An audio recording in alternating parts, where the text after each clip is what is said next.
Hello friends, welcome back to my channel. In this video I am going to show you how to fix forget password. If you forget your Apple ID password, you can reset it using your iPhone passcode.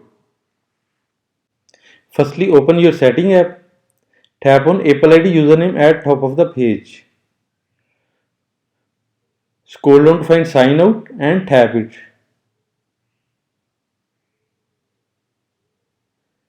Enter your Apple ID password.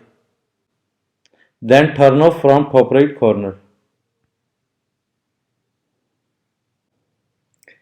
iPhone say forget password. Tap on reset password.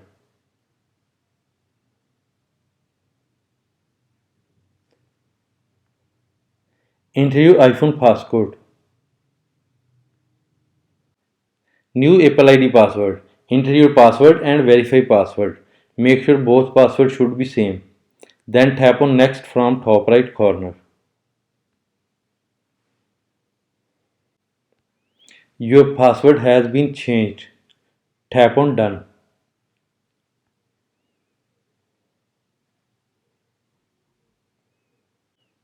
Tap on sign out from top right corner.